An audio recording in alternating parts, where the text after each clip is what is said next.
Hey guys, how you all doing? I'm Paul the Tech Giant, and today I'm going to tell you what I believe are the worst things about this LG C2 OLED. Now, as well as the worst things, I have done a best things about it video. So please go and check out that link in the description for that video so you can get to know the pros and the cons. But please go easy on me in the comment section. I often get loads of abuse when I do a worst things about it video.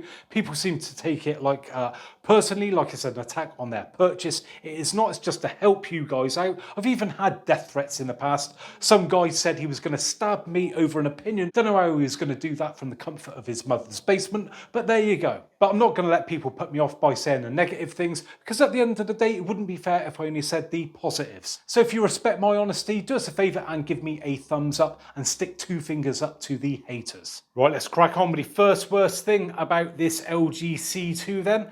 And that has got to be the silver edging. Now, if we move around to the back of this TV, which is a 55-inch UK version, it is white on the back, and I believe that there is also a version with a black back. And I do wonder if the edging may be different on the black ones, but certainly on this white one, we do have this silver edge to it, which, to be honest, can be a little bit distracting in the daytime. So if we go over to the other side, you can see that it's just catching the light there, especially when the sun is coming through a little bit stronger than now, and it does seem to sort of glow. It looks almost white, as we can see there. So whilst not the biggest issue in the world, it certainly can be distracting, and you may want to go for a version, if they do it, with a black edge into it, so it doesn't catch the light quite so much. So yeah, that is the first worst thing about this TV. Next worst thing about this TV has got to be the remote control. Now, whilst the functionality of it is great with that magic pointer just there, the looks of it, well, they are very boring indeed. Looks like a supermarket sort of TV remote control, you know, something you get on a budget TV, certainly not a high-end TV like this. So yeah, I do feel that LG could up their game a little bit when it comes to the design of their remote controls, and yeah, maybe improve it for next year. Now, this next worst thing about this TV is something that I know a lot of people do not like, and that is the power cable. Now, whilst LG have been decent enough to listen and give us a longer power cable this year, they have still made it that the power cable is actually fixed. Yes, fixed to the back of the TV. So you can't simply unplug it and swap it out for a longer one if maybe you are wall mounting your TV, which is a shame, because on previous versions, even though you couldn't sort of officially do that, you could have unofficially done it fairly simply, but this year they would seem to have made it even harder to do. So yeah, that is the next worst thing about this TV. Next worst thing about this TV has got to be the home menu. So if I just click on that for a second, you can see that we've just come out of what we're watching and we are presented with this full screen mess. Got to be totally honest, I am not that keen on it. I prefer the old version, where if we was to press a button, what we would do is we would get like an apps list like this, just pop up from the bottom of the screen. We'd still be able to watch you know, the material that we're watching at the time. And, you know, we could scroll along and then we could highlight stuff. It would come up recommendations, again, while still not intruding on, you know, our main viewing experience. This I do not like. LG, sort it out, please. Give us back that pop-up apps list at the bottom. I don't know anyone who doesn't want that back. Everyone wants the old way, not this full screen advertisement, absolute rubbish.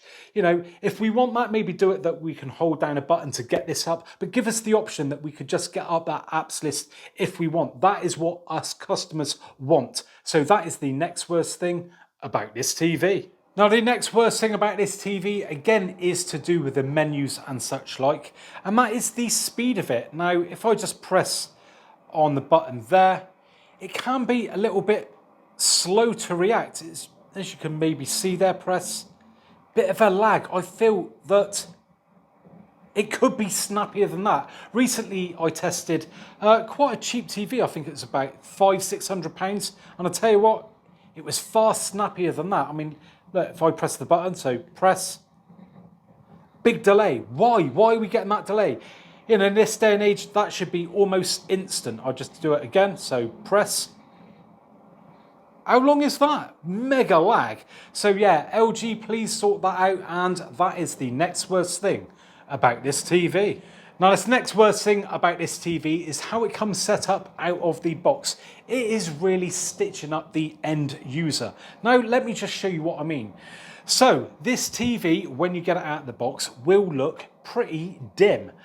And the way you have to get around this is by going into the main settings. Now, most people aren't going to know this. So you have to go into your main settings by holding down the settings button. You've got to go into general. You've got to go into OLED care, then to device self-care, and then to energy saving, where out of the box, they have it on, I believe it's auto, which then dims down the display to, you know, the environment, which, to be honest, isn't what you want. You want it really to set that to off, because it's just going to mess up all of your picture. But how many people are going to know that you've got to go delving through all that? And most people ain't even going to know what it is anyway. So LG, again, do us a favour. Just shut that off as standard. If we want to be eco-friendly, we will turn that on. But, you know, give us the best viewing experience out of the box. Don't be stitching us up with this rubbish. And another argument of mine is, if you go and watch one of these TVs in store, it'd be on a retail demo mode, which means everything is boosted right up to its full brightness. But yet, when you get it out of the box, they put it into this crappy bloody eco-saving mode. I just don't know why they do it. So that is the next worst thing about this TV. Next worst thing about this LG C2 is once again to do with the power cable.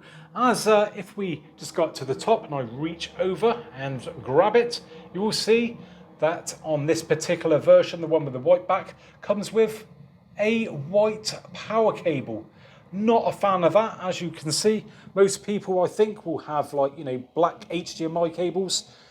And then you've got to try and disguise this white one. Again, it's another reason why it should not be fixed to the back of the TV, because if we want a black one, we can just change it out. And I don't know many people have white cables, so yeah, not great if you've got them coming down the edge of the TV like this. So that is the next worst thing about this TV. Worst thing about this TV is something that a lot of people complain at me about when I include it in my list, and that is the potential risk of burning. Now, for those of you who don't know what burning is, as an example, if we was to leave this menu up for a very long period of time, and I mean a very long period of time, potentially we could get left with a permanent image of this on the screen when we are watching other things, which isn't obviously ideal. Now, this is a very low risk of this happening, but I feel that I have got to mention it because, you know, I wouldn't be honest if I said, you know, there's no risk there at all. And I'd hate for someone to buy one of these TVs. It's going to leave static images up on it, you know, 24 hours a day for days on end. And then they come back to me saying, Paul, I've got burning. You didn't mention it. Why not? Then, you know, I'm looking bad. So I'm going to throw it in there. So it is a very small risk. Personally, it doesn't bother me.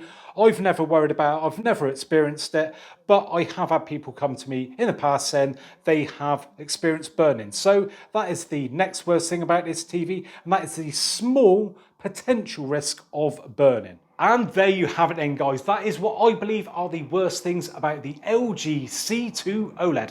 But I would love to hear your thoughts in the comment section. What do you think was the worst out of the list that I just mentioned? And don't forget, I have also done that best things about it video, which I'll put a link to that in the description. So if you have enjoyed today's video, just a favour and give me a thumbs up and subscribe if you haven't already done so.